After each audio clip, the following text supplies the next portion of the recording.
Hi everyone, today I thought to bring you guys this fried fish pie recipe which I believe you guys will love in this new year. By the way, happy new year to you all and thanks for being a part of this community. First thing I'll start off by doing is by sifting my flour. Do not worry, the list of the ingredients and the measurements will be in the description box below and in the comment section. So I mix my dry ingredients, that's the flour, then a bit of salt, then I added in my baking powder and I went in with my butter. If you are to be baking this, I'm going to be frying the meat pie, but if you were to be baking, then you want to add in more butter to it. Do not worry, I have a video on how to make baked meat pie on my channel. Do well to check that out.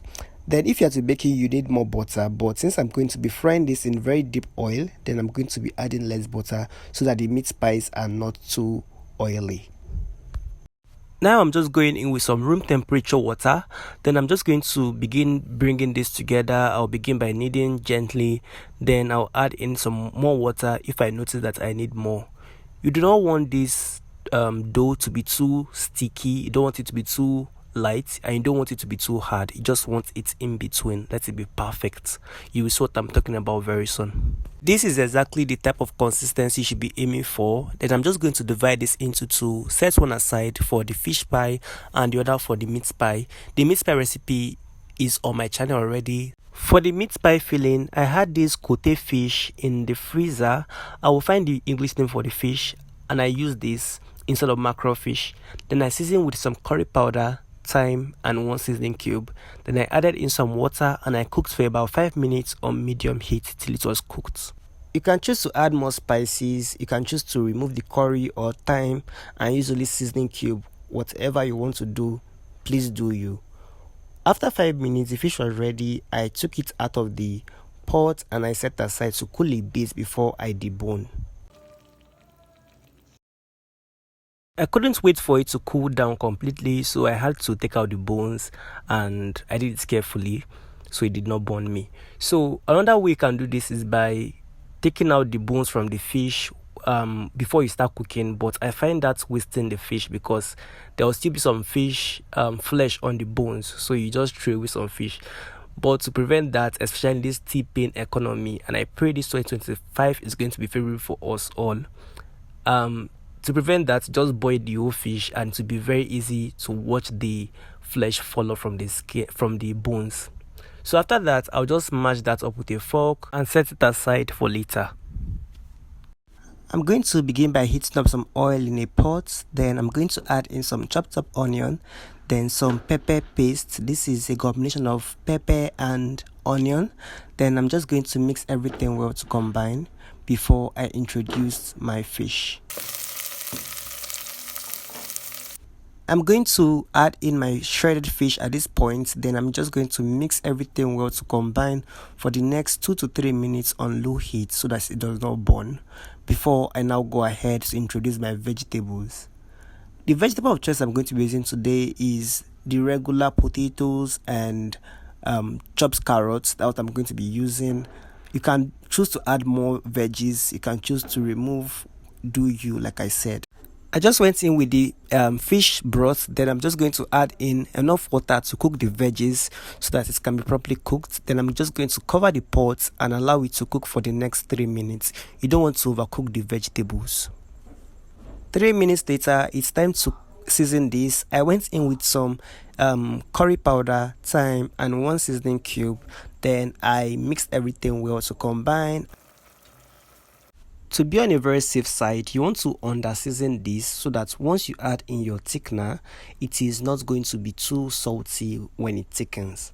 Now for my thickener, what I basically used was the leftover flour and water, a combination of flour and water slurry. That's what I used. You can use cornstarch and water, still fine. I'm just going to mix that well, add it in and mix everything to combine. You can see that it's beginning to thicken already. I'm just going to mix everything well, allow it to cook for 2 minutes, let it cook properly, then I'm going to set aside. One thing you can do is that you can either make this sauce first, then you now go ahead to make your dough so that the sauce can be cooling down before you are done with the dough, because the dough does not take time to knead and make. Now I'm going to flour my work surface properly, then I'm going to flour the rolling pin as well, so that it does not stick on either the rolling pin or the work surface. I'm going to introduce the half of the dough that I needed. That's what I'm going to be using for this recipe. Then I'm going to roll it out till it's very flat.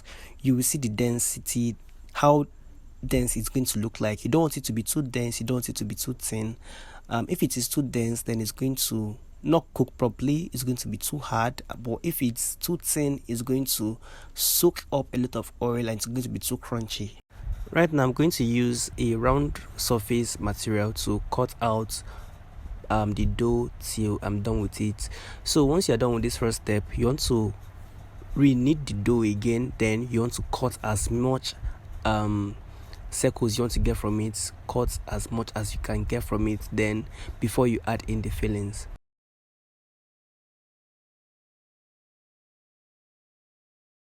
At this point, the filling had already cooled down already because I placed it in the fridge. I'm just going to take a little bit and place it on one part of the rolled out dough. Then I'm just going to seal it properly.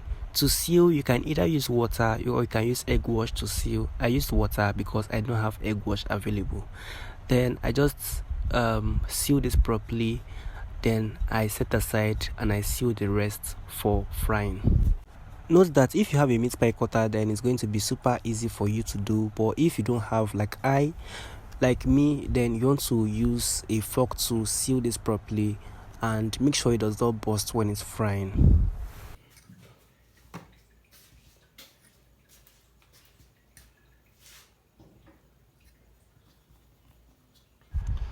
You can see how properly sealed this is. This way it's not going to soak too much oil and it's not going to burst open in the oil. I'm just going to set everything, line everything on a tray, then I'll set them for frying.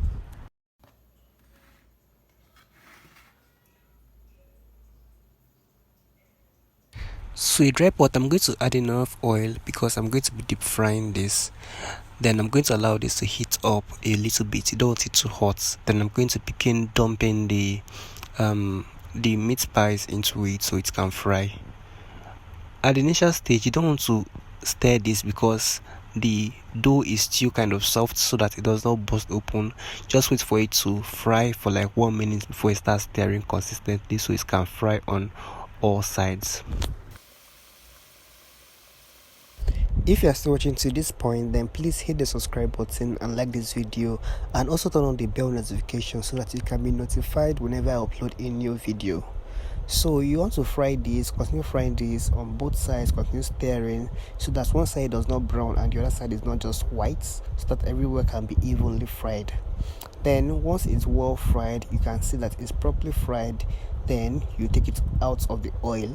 I can't give you a time frame because gas are different, burners are different, so I can't really assure you of the time. Just make sure that it is properly brown.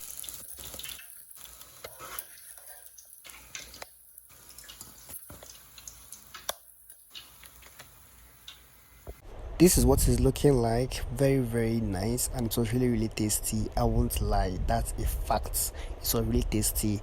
What do you think pairs well with this? I think chilled coke pairs well with this. Thank you all for watching, and I'll see you all in my next video.